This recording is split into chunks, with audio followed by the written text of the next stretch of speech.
오늘은 천사보다 훨씬 뛰어나신 그리스도라는 제목으로 말씀 전하겠습니다. 예수 그리스도를 믿음으로 인해서 유대인 사이로부터 추방당하고 그로 인해서 고통당하고 있는 유대인 그리스도인들에게 유대교, 즉 옛 언약 종교에 비해서 기독교가 얼마나 탁월한 것인가를 전개하기 위해서 히브리서 기자는 그 유대인들이 자랑하던 여러 인물들이 있습니다. 선지자를 비롯해서 천사, 모세, 여호수아, 아론, 그리고 유대교 의식들을 하나님의 아들 앞으로 끌고 오고 있습니다. 그리고 그들이 자랑하는 이런 모든 것들이 하나님의 아들의 영광 앞에서 얼마나 무색한 존재인가를 전개해 나가면서 기독교의 우월성을 강조하고 있다는 것입니다. 본문 말씀에서 히브리서 기자는 그리스도가 천사보다 훨씬 뛰어나다라는 것을 강조하고 있는데, 이처럼 천사들보다 그리스도께서 훨씬 뛰어나시다라고 강조하는 그 이유가 무엇이겠습니까? 그것은 그 시내산에서 주어진 옛 언약과도 관련이 있는데, 그 옛 언약이 이 천사와 관련이 있기 때문입니다. 히브리서 2장 2절 말씀에서는 구약 율법이 천사들을 통해서 주어졌다라고 말씀하고 있고, 사도행전 7장 53절 말씀에서도 율법을 천사가 전하였다라고 말을 하고 있습니다. 사도행전 7장 53절 말씀해 보시면 너희는 천사가 전한 율법을 받고도 지키지 아니하였도다라고 기록하고 있습니다. 시내산에서 모세가 40일 동안 그 하나님 앞에서 이 성막을 만드는 그런 방법과 십계명 두 돌판 그리고 율법을 이렇게 받게 되는데, 이 출애굽기 내용에 보시면 하나님께서 직접 이렇게 모세에게 그런 것들을 주신 것처럼 기록하고 있지만, 이 신약 성경 이 사도행전 이 7장 53절 말씀을 기준으로 보면 그 천사가 전한 율법 이렇게 말을 하고 있다는 것이죠. 즉 하나님께서 모세에게 이 율법이라든지 이 여러 가지 내용들을 전하실 때에 바로 천사를 이 종으로, 즉 사역자로 사용하셔서 모세에게 전해주셨다라고 말씀하고 있다는 것입니다. 그래서 히브리서 기자는 그리스도가 천사보다 훨씬 우월하다라는 것을 이렇게 강조함으로 인해서 그리스도를 통한 새 언약이 시내산에서 주어진 옛 언약보다 우월하기 때문에 그 유대인 그리스도인들이 핍박 때문에 이 복음에서 다시 유대교로 돌아가는 것은 정말로 어리석은 일이다라는 것을 강조하고 있는 것입니다. 오늘 이 본문 말씀을 보시면 그 7번의 구약 말씀 인용을 통해서 이러한 점들을 강조하고 있습니다. 여기서 인용하는 이 구약의 말씀들은 그 모두 이 천사와 비교해서 예수 그리스도, 즉 하나님의 아들의 이 훨씬 뛰어남에 대해서 강조하고 있다는 것입니다. 첫 번째는 그리스도께서 천사들보다 더욱 아름다운 이름으로 기업을 받았다라는 것을 강조하고 있습니다. 4절 말씀해 보시면 그가 천사보다 훨씬 뛰어나면 그들보다 더욱 아름다운 이름을 기업으로 얻으심이니라고 말씀하고 있습니다. 이를 5절 말씀에서는 시편 2편 7절 말씀과 사무엘하 7장 14절 말씀을 통해서 입증하고 있는데, 5절 말씀해 보시면 하나님께서 어느 때에 천사 중 누구에게 너는 내 아들이라 오늘 내가 너를 낳았다 하셨으며, 또 다시 나는 그에게 아버지가 되고 그는 내게 아들이 되리다 하셨느냐라고 말씀하고 있습니다. 바로 이 5절 말씀은 시편 2편 7절 말씀과 사무엘하 7장 14절 말씀을 함께 기록한 말씀입니다. 그 하나님께서는 천사 가운데 그 어떤 존재에게도 너는 내 아들이다라는 그런 말씀을 주신 적이 없다는 것입니다. 오직 예수 그리스도에게만이 하나님의 아들이다라는 그런 존귀한 이름을 주셨다라는 것을 강조하고 있습니다. 그렇기 때문에 그리스도께서 천사보다 훨씬 뛰어난 것은 당연하다라는 것을 강조하고 있습니다.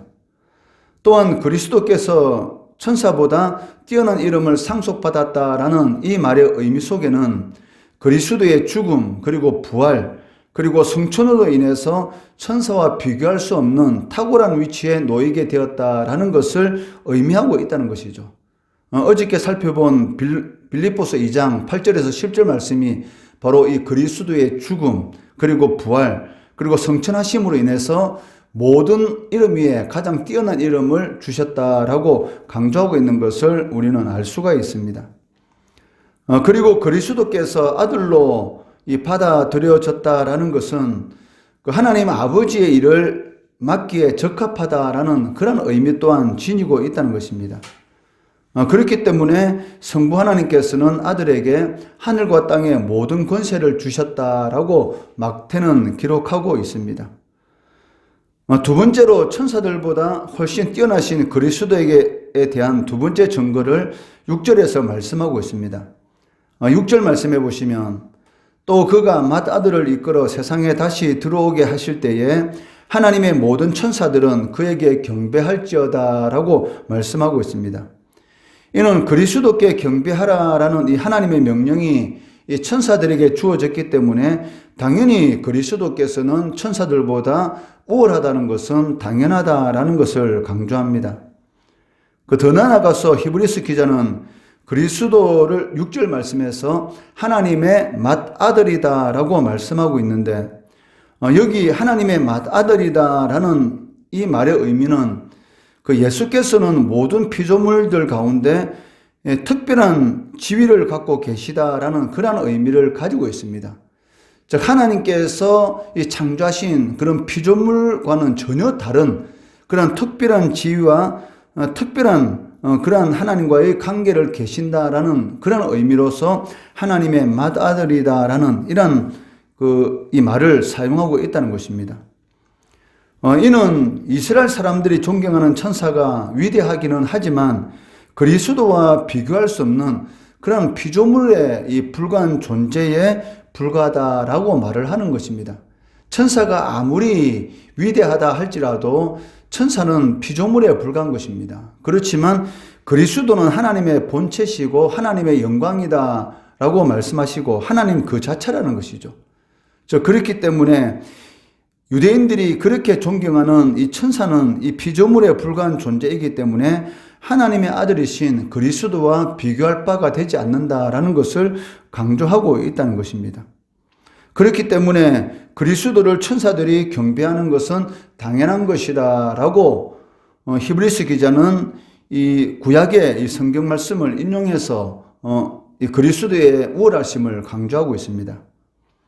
그 세 번째로 그리스도께서 천사보다 훨씬 뛰어나다는 것은 그리스도께서 소유하신 이 신적인 주권 때문이다라는 것을 강조하고 있습니다. 7절 말씀해 보시면 또 천사들에 관하여는 그는 그의 천사들을 바람으로 그의 사역자들을 불꽃으로 삼으시느니라 라고 말씀합니다. 7절의 말씀은 시편 104편 4절의 말씀을 인용해서 천사를 이 종으로 묘사하고 있는 것입니다. 천사는 그 하나님께서 하나님의 영광을 위해서 창조하셨고 하나님께서 사용하시는 종이고 사역자에 불과하다라는 그런 의미입니다. 이를 강조하기 위해서 히브리서 기자는 13절, 14절 말씀에서 하나님 보좌 우편에 앉으신 이 주님과 그리고 섬기는 영으로서 천사들에 대해서 이렇게 대조하고 있다는 것입니다. 13절, 14절 말씀해 보시면 어느 때에 천사 중 누구에게 내가 내 원수로 내 발등상이 되게 하기까지 너는 내 우편에 앉아 있으라 하셨느냐? 모든 천사들은 섬기는 영으로서 구원받을 상속자들을 위하여 섬기라고 보내심이 아니냐라고 말씀하고 있습니다. 그리스도께서는 만왕의 왕으로서 하나님의 우편에 앉아 계시지만 모든 천사들은 섬기는 영으로서 하나님의 종으로서 즉 하나님의 사역자로서 주어진 존재에 불과하다라고 말을 하고 있습니다. 그런데 더 놀라운 것은 무엇입니까? 바로 이러한 천사들이 그리스도뿐만이 아니라 구원받은 성도들을 섬기라고 보내심을 받은 존재다라고 말을 하고 있다는 것입니다. 14절 말씀해 보시면 모든 천사들은 섬기는 영으로서 구원받을 상속자들을 위하여 섬기라고 보내심이 아니냐라고 말씀하고 있습니다. 천사들이 성도들을 섬기는 그 이유가 무엇입니까? 그것을 바울은 로마서 8장 17절 말씀에서 말씀하는데, 그 자녀임은 또한 상속자 곧 하나님의 상속자요 그리스도와 함께한 상속자이다라고 말씀하고 있습니다. 즉 성도들도 그리스도와 함께한 하나님의 기업, 즉 하나님의 상속자이기 때문에 천사들 또한 성도들을 섬기기 위해서 하나님께서 섬기는 용으로서 바로 보내었다라고 말씀하고 있다는 것이죠. 유대인들은 천사들을 하나님의 모든 피조물 가운데서 가장 높은 그런 존재로 여기고 있었습니다. 그래서 히브리서 기자는 그리스도가 천사들과는 비교할 수 없을 만큼 더 높다라는 것을 보여줄 그런 필요가 있었다는 것이죠. 이 마태복음은 유대인들을 대상으로 기록한 복음서입니다. 그 마태복음에 보시면 이 마리아가 그 임신하게 되는 그런 사건에 대해서 이 가브리엘 천사를 보내서 이 하나님께서 이 마리아에게 말씀하셨다라는 것을 이렇게 기록하고 있는 것을 볼 수가 있는데, 이 가브리엘 이 천사라는 이러한 것을 이렇게 마태가 기록한 그 이유가 무엇이겠습니까?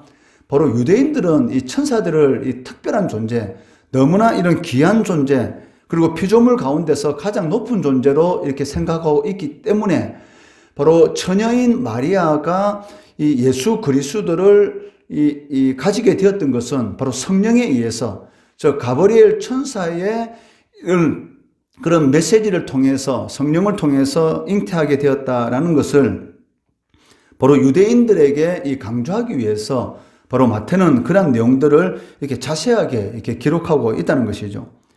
그만큼 이 유대인들은 천사들을 하나님의 이 피조물 가운데서 가장 높은 존재로 이렇게 여기고 있었던 것입니다. 그렇기 때문에 히브리서 기자는 이 그리스도가 천사들과는 비교할 수 없을 만큼 더 높다라는 것을 유대인들에게 이렇게 가르쳐 줄 그런 필요가 있었던 것입니다.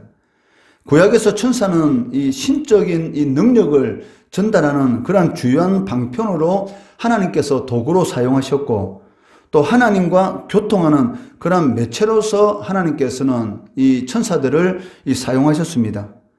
그리고 이 하갈을 구한 것도 주의 천사였고, 아브라함에게 나타난 것도 주의 천사였습니다. 그리고 롯을 구한 것도 바로 천사였던 것이죠. 그렇기 때문에 유대인들은 이 천사들을 이 사람보다는 훨씬 뛰어난 그러한 존재로 생각하고 있었던 것입니다. 그런데 하나님의 아들이신 그 메시아이신 예수님께서 인간의 몸을 입고 왔다, 즉 사람이 되셨다라는 이런 말을 들었을 때에 유대인들은 어떻게 생각했습니까? 예수가 하나님의 아들이 사람이 되었기 때문에 즉 예수는 천사들보다 못한 그러한 존재다라고 생각하고 있었던 것이죠. 그렇기 때문에 이 히브리서 기자는 그 유대인으로서 이 예수를 믿게 된 유대인 그리스도인들에게 그것이 아니라는 것이죠. 즉 하나님의 아들이신 예수께서 인간의 몸을 입고 이 세상에 오셨지만 그 피조물인 즉 하나님의 도구고 종으로서의 존재로서인 이 천사들은 이 하나님의 아들이신 예수 그리스도에 비해서는 이 보잘것없는 그러한 존재에 불과하다라는 것을 강조할 필요가 있었다는 것입니다. 그렇기 때문에 히브리서 기자는 이 유대인들이 이 강조하는, 그리고 유대인들이 가장 중요시 여기는 바로 이 율법, 즉 이 성경을 통해서 육체를 입고 이 땅에 오신 그리스도가 유대인들이 가장 높은 존재로 생각하는 천사들보다 그 존귀와 영광에 있어서 훨씬 높다라는 것을 이 성경으로 이렇게 증명할 그런 필요가 있었다는 것입니다. 그리스도께서 천사들보다 월등하게 뛰어난 것은 그들보다 더 아름다운 이름, 즉 하나님의 아들이다라는 이러한 이름을 상속받으셨기 때문입니다. 마찬가지로 우리 그리스도인들도 예수 그리스도로 말미암아 하나님의 후사, 즉 하나님의 자녀가 되었다는 것이죠. 이 하나님의 자녀가 되었다라는 것은 하나님께서 일을 맡기기에 합당한 자들이 되었다라는 그런 의미 또한 가지고 있다는 것입니다. 물론 하나님의 자녀가 되었다는 것은 그 하나님의 백성으로서 구원받은 그런 천국의 소망을 가지고 살아갈 수 있는 그리고 하나님 앞에서 영원히 영화로운 존재에서 살아갈 수 있는 그러한 기업을 받았다, 그러한 의미를 가지고 있지만 그와 동시에 하나님의 뜻을 이 땅 가운데서 이루기에 합당한 그러한 존재가 되었다. 즉 하나님께서 일을 맡기기에 합당한 자들이 되었다라는 그런 의미를 가지고 있다는 것입니다. 하나님의 아들이신 예수님께서 이 땅에 인간의 몸을 입고 오신 이유가 무엇입니까? 바로 하나님의 뜻을 이루기 위해서 오신 것처럼 하나님의 뜻이 하늘에서 이루어진 것처럼 땅에서 이루어지도록 하기 위해서 하나님께서 우리를 하나님의 자녀로 삼아 주셨다는 것이죠. 그러니까 하나님의 자녀가 되었다는 것은 그냥 이 땅에서 그냥 예배드리고 살다가 그냥 천국 가는 그런 의미, 단순한 의미가 아니라는 것이죠. 이 땅 가운데서 이 마귀와 영적 전쟁을 하면서 하나님의 뜻을 이루어가는 것이 바로 우리들에게 주어졌다라는 그런 의미로서 우리가 하나님의 자녀가 되었다라는 그런 의미를 가지고 있다는 것입니다. 우리를 부르시고 우리를 자녀를 삼으신 그 이유 중에 가장 중요한 그 이유가 무엇이냐면 바로 하나님의 뜻을 이 땅 가운데 이루는 것입니다.